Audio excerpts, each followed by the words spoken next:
पिछले अंक में बात की थी कि बालक हरबंस राय यानी डॉक्टर हरिवंश राय बच्चन, जिनका पहले नाम हरबंस राय था, उनके बचपन में उनके परिवार के गुरुजी ने क्या भविष्यवाणी की थी और भाग्य एवं नियति के खेल पर नज़ीर अकबराबादी की एक बड़ी अच्छी नज़्म भी सुनाई थी। सब ठाठ पड़ा रह जाएगा जब लाद चलेगा बंजारा। आज के अंक में भाग्य पर ही कुछ और बात करते हैं और बताते हैं बालक हरबंस राय के जीवन के सबसे पहले महत्वपूर्ण और स्वतंत्र निर्णय के बारे में। उसी संदर्भ में मधुशाला की ये चतुष्पदी।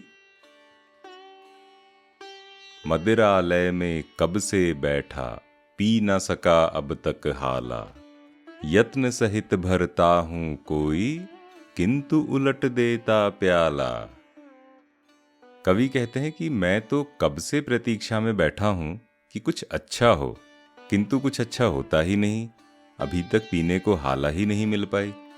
बड़ी मेहनत से मैं किस्मत के प्याले को भरता हूं और कोई आके उसे उलट जाता है। अब ये बात प्रतीक है जीवन की अनिश्चितताओं की। मदिरालय में कब से बैठा, पी न सका अब तक हाला, यत्न सहित भरता हूं कोई, किंतु उलट देता प्याला। अब यहां बात है जीवन की अनिश्चितताओं की। आप कितनी मेहनत से कुछ भी हासिल कर लें, कोई परिस्थिति ऐसी आ सकती है जो सारा बना बनाया खेल बिगाड़ दे। जैसे आजकल की दुनिया को कहते हैं, it's a VUCA world. VUCA यानी VUCA, V for volatility, U for uncertainty, C complexity, A ambiguity. तो अब ये जो वूका वर्ल्ड होता है, इसमें कुछ भी निश्चित नहीं होता, ढेरों अनिश्चितताएं भरी होती हैं। कुछ ऐसी ही बात इन पंक्तियों में है। मानव बल के आगे निर्बल, भाग्य सुना विद्यालय में, भाग्य प्रबल मानव निर्बल का, पाठ पढ़ाती मधुशाला। मानव बल के आगे निर्बल, भाग्य सुना विद्यालय में, भाग्य प्रबल मानव निर्बल का, पाठ पढ़ाती मधुशाला। अब देखिए, इन पंक्तियों में विरोधाभास है कि विद्यालय में तो पढ़ा था कि जो मानव का बल होता है उसके आगे भाग्य निर्बल हो जाता है, किंतु ये जो जीवन की मधुशाला है, जब हम वास्तविकता के धरातल पर आते हैं तो जीवन की मधुशाला उल्टा ही पाठ पढ़ाती है कि भाग्य प्रबल है और मानव निर्बल। बताइए, जब भाग्य बल के बारे में बात आई है तो एक किस्सा है बच्चन जी के बचपन के दिनों में, जब उत्तर भारत और खासकर उत्तर प्रदेश, जो उन दिनों यूनाइटेड प्रोविंस कहलाता था तो यूपी ही, वहाँ केवल उर्दू का ही बोलबाला था। बच्चन साहब के पिताजी स्वयं भी उर्दू और फारसी के अच्छे जानकार थे। तो हुआ ये कि बच्चन बाबू ने भी अपनी पढ़ाई उर्दू से ही शुरू की और शुरुआती कई सालों तक हिंदी के नाम पर बस कुछ पत्रिकाएं ही पढ़ी थी। उन्हीं दिनों एक बार एक गुरु स्वामी सत्यव्रत वहाँ उपदेश दे रहे थे। बच्चन बाबू उनसे इतना प्रभावित हुए कि उन्हें हिंदी से ही प्रेम हो गया और वहीं से निर्णय ले लिया कि आगे की पढ़ाई हिंदी में ही करेंगे। अब उस समय पढ़ाई का माध्यम अचानक बदल लेना कोई आसान बात तो थी नहीं। सेशन के बीच में भाषा बदल लेने से परीक्षा में नुकसान का खतरा अलग, और पिताजी भी इसके पक्ष में नहीं थे। तो सबसे पहले तो जैसे तैसे पिताजी को मनाया गया और उसके बाद सरकारी व्यवस्था से लड़ाई।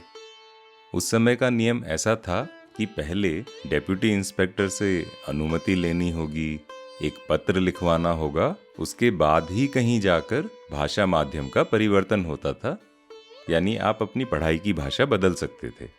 तो बाबूगिरी या ब्यूरोक्रेसी वो उस समय भी कोई कम नहीं थी।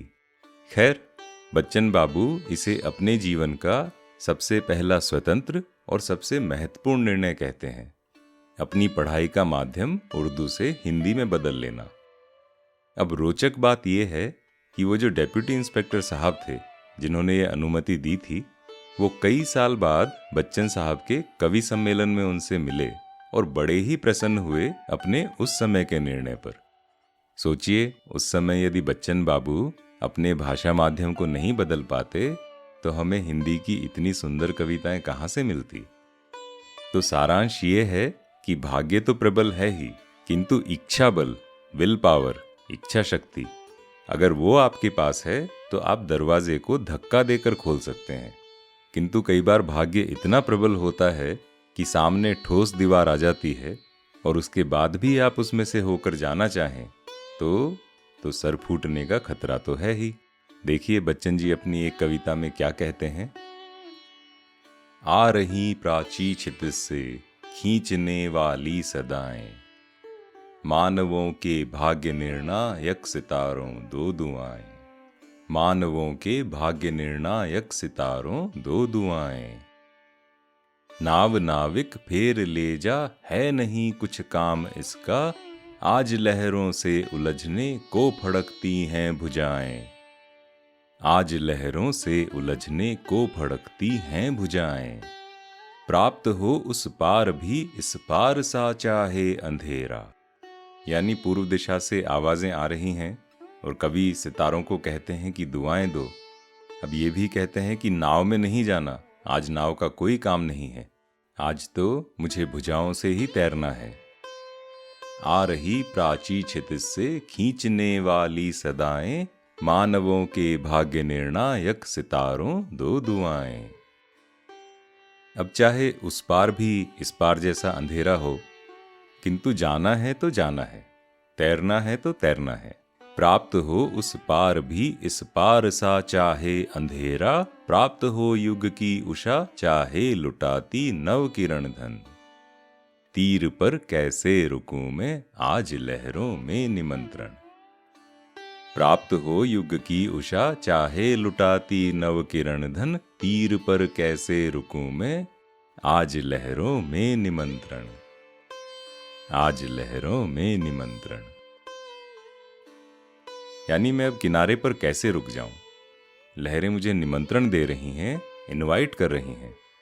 अब तो मुझे समुद्र में जाना ही होगा, तैरना ही होगा। तो यहां देखिए कि नाविक एक ओर तो सितारों से दुआ मांगता है, किंतु लहरों से उलझने के लिए स्वयं तैयार भी है। यह मानव दुर्बल नहीं है, ये किनारे पर रुककर भाग्य की प्रतीक्षा नहीं कर रहा है, ये तो बस चल पड़ता है अग्निपथ के मानव की तरह। ये महान दृश्य है, चल रहा मनुष्य है, अश्रु स्वेद रक्त से लथपथ लथपथ अग्निपथ। ये मानव बस चलता जाता है, चाहे राह कितनी भी कठिन हो। राह पकड़ तू एक चला चल, पा जाएगा मधुशाला। अब भाग्य और किस्मत पर बहादुर शाह जफर का एक शेर है। कितना है बदनसीब जफर दफन के लिए, दो गज जमीन भी न मिली कुए यार में। कुए यार होता है प्रेमिका की गली। शायर कहते हैं कि मैं कितना बदनसीब हूं, मुझे दफनाने के लिए भी मेरी जो प्रेमिका है उसकी गली में वहां भी जगह नहीं मिली। कितना है बदनसीब जफर दफन के लिए, दो गज जमीन भी न मिली कुए यार में। यहां शायर ने दो गज जमीन की बात की थी और मधुशाला में कवि दो बूंद हाला की बात करते हैं। साकी मर खप कर यदि कोई, आगे कर पाया प्याला, पी पाया केवल दो बूंदों से न अधिक तेरी हाला। साकी मर खप कर यदि कोई, आगे कर पाया प्याला, पी पाया केवल दो बूंदों से न अधिक तेरी हाला। यानी जैसे तैसे प्याला सामने आता है तब भी मैं केवल दो बूंदें ही पी पाता हूं, उससे अधिक नहीं पी पाता। साकी मर खप कर यदि कोई, आगे कर पाया प्याला, पी पाया केवल दो बूंदों से न अधिक तेरी हाला। जीवन भर का हाय परिश्रम लूट लिया दो बूंदों ने। यानी जीवन भर का जो परिश्रम था वो केवल दो बूंदों में ही लुट गया। जीवन भर का हाय परिश्रम लूट लिया दो बूंदों ने, भोले मानव को ठगने के हेतु बनी है मधुशाला। भोले मानव को ठगने के हेतु बनी है मधुशाला। यानी ऐसी है नियति, ऐसा है भाग्य, ऐसे खेल खेलते हैं कि जीवन भर का परिश्रम केवल 2 बूंदों में लुट गया। जीवन की मधुशाला ने, नियति ने एक भोले मानव को इस तरह से ठग लिया। एक तरह भागम भाग और आपाधापी की भी बात है यहाँ, कि जैसे स्टैम्पीड होता है या भगदड़ होती है कुछ पाने के लिए, उस भगदड़ में कई बार कितने ही लोग मारे भी जाते हैं और कितने ही घायल भी हो जाते हैं। और इतना करके भी वो बस 2 ही बूंद ले पाए तो क्या हासिल हुआ। किंतु मधुशाला का महत्व इतना है कि केवल 2 बूंदों के लिए लोग क्या कुछ नहीं कर गुजरते, जीवन भर का परिश्रम लगा देते हैं कि बस 2 बूंदें मिल जाएं इस जादुई, मायावी, दिव्य मधुशाला की। ऐसा खेल खेलती है ये जीवन की, नियति की मधुशाला। कबीरदास जी शायद इस बात को पहचान गए थे, इसीलिए कह गए, माया महा ठगनी हम जानी, कि ये जो माया है, नियति है, बहुत बड़ी ठगनी है और मुझे पता लग गया है। यहां अगर थोड़ी दार्शनिक बात करें तो जो जीवन को स्वीकार करता है उसे जीवन के पूर्व अज्ञात, अनजाने, अकस्मात जो हस्तक्षेप होते हैं, जो इंटरवेंशंस होते हैं, उनको भी समझना होगा, उन्हें भी स्वीकार करना होगा। जिसे हमारे पूर्वज देव कहते थे, उसे हम भाग्य, नियति, घटना, मौका या चांस कुछ भी कहें, किंतु उसकी सत्ता से इनकार नहीं किया जा सकता। क्योंकि कई बातें ऐसी होती हैं जो समझी तो जा सकती हैं, सिद्ध नहीं की जा सकती, उन्हें प्रूव नहीं कर सकते। तो नियति का ये जो हस्तक्षेप होता है, कई बार इतना अतार्किक, इलॉजिकल, अनियमित, इरेगुलर या स्वेच्छा प्रेरित उतना नहीं जितना हम अपनी मंदबुद्धि से या इग्नोरेंस में या अल्पज्ञता में समझते हैं। नियति इस तरह से हस्तक्षेप क्यों करती है कि किसी के सामान्य चलते जीवन में कुछ नया कर देना, मानो नियति एक दीवार के पीछे छिपी हो और अपने दोस्तों से कहती हो, आज कुछ तूफानी करते हैं, और बस कर डाला कुछ तूफानी अपने ही मनोरंजन के लिए। अब इसके पीछे क्या कारण हो सकता है कि नियति ऐसे ऐसे खेल खेलती है? एक संभावित सिद्धांत या प्रोबेबल थ्योरी हो सकती है कि हम जो बात करते हैं द्वंद्वात्मक जीवन की, डायलेक्टिक लाइफ, या सरल शब्दों में काउंटर बैलेंस, कि एक बात का संतुलन जो है, यानी कहीं आपने कुछ संतुलन गड़बड़ किया तो संतुलन मेंटेन करने के लिए उसके विपरीत कहीं ना कहीं कुछ ना कुछ किसी ना किसी यूनिवर्स में हो रहा होगा, या शायद इसी धरती पर होगा। अब जैसे धूप आती है, उसके बाद छाया आती है, आग के बाद पानी, गर्मी, गर्मी के बाद बारिश, इसी तरह से दुख के बाद सुख, सुख के बाद दुख। तो ये जो बैलेंस है और काउंटर बैलेंस है, ये हमेशा चलता रहता है। तो हो सकता है यही प्रकृति का या ब्रह्मांड का तरीका है इस तरह का संतुलन बनाए रखने का, जिसे हम नियति का नाम दे देते हैं। पुराने जमाने की एक गजल है, पहले कभी बड़ी लोकप्रिय थी। उसकी 2 पंक्तियां इस तरह से हैं, 2 फूल साथ फूले, किस्मत जुदा जुदा है, एक शाह नामवर है, एक राह का गदा है। गदा फारसी में फकीर को कहते हैं कि 2 फूल साथ साथ खिले थे।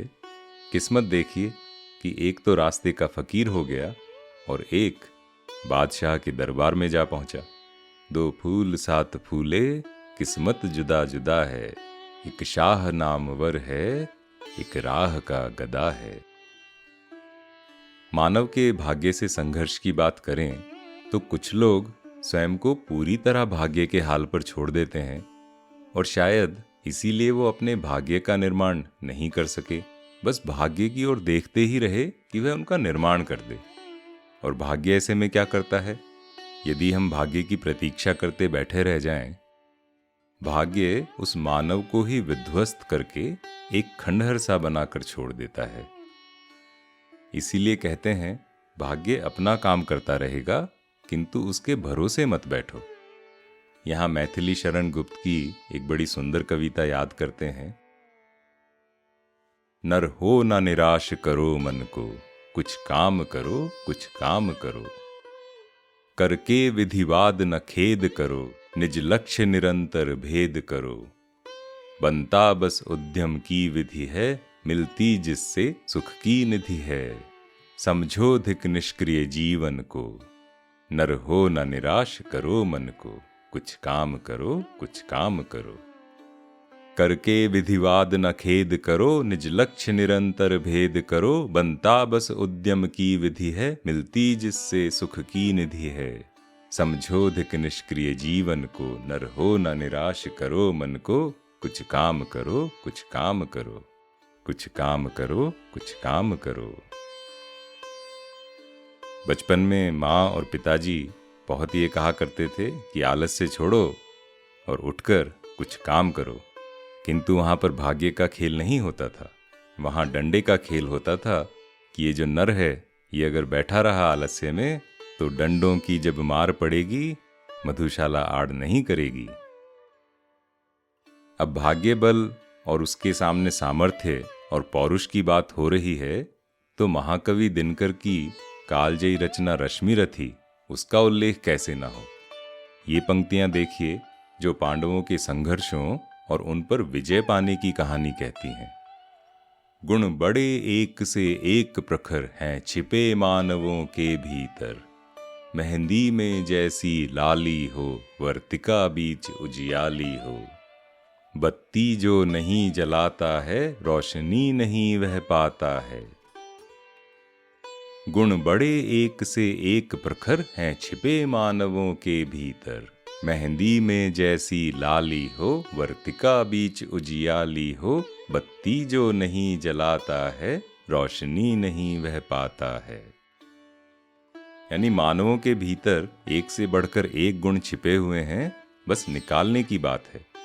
हरे पत्तों वाली मेहंदी में कितनी लाली छिपी होती है, और जब तक हम स्वयं उठकर काम नहीं करेंगे काम कैसे होगा। पीसा जाता जब इक्षुदंड, झरती रस की धारा अखंड। मेहंदी जब सहती है प्रहार, बनती ललनाओं का सिंगार। जब फूल पिरोए जाते हैं, हम उनको गले लगाते हैं।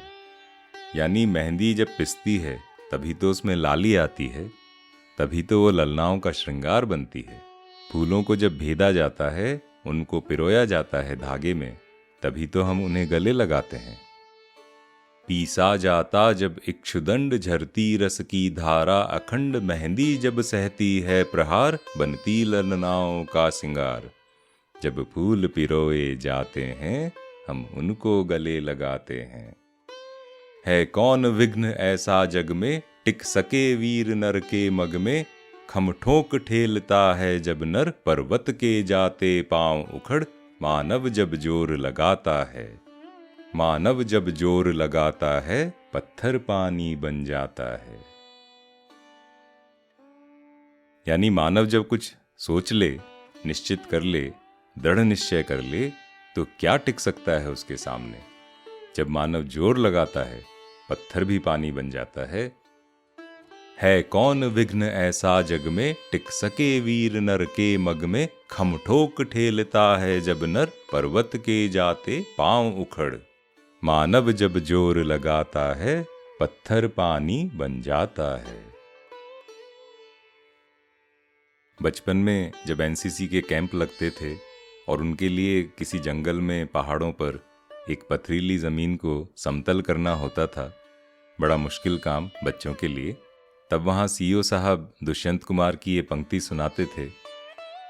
कौन कहता है आसमान में सुराख हो नहीं सकता, एक पत्थर तो तबीयत से उछालो यारों। कौन कहता है आसमान में सुराख नहीं हो सकता, एक पत्थर तो तबीयत से उछालो यारों। तो वीर रस के इन्हीं भावों के साथ आज विराम लेते हैं। मैं हूं अरिसुदन और इस पॉडकास्ट में हम बात करते हैं डॉक्टर हरिवंश राय बच्चन की मधुशाला की, उसके भावार्थों की, कुछ जीवन अनुभवों की, और सुनाते हैं कुछ छोटे छोटे किस्से कहानियाँ। अगले अंक में बताएंगे कि पायोनियर प्रेस में काम करते हुए बच्चन बाबू का कई बार किस तरह अपमान होता था और वो उसे किस तरह लेते थे। बच्चन जी ने अपने जवानी के दिनों में पायोनियर प्रेस में गश्ती एजेंट का काम किया है। उस समय को थोड़ा सा याद करेंगे। बताइएगा ये पॉडकास्ट आपको कैसी लगी। आप इसे रिव्यू कर सकते हैं iTunes या Spotify पर। तो मिलते हैं अगले अंक में। तब तक स्वस्थ रहिए, प्रसन्न रहिए और जब चाय का दिल हो उठकर बना लीजिए, भाग्य के भरोसे मत बैठिए।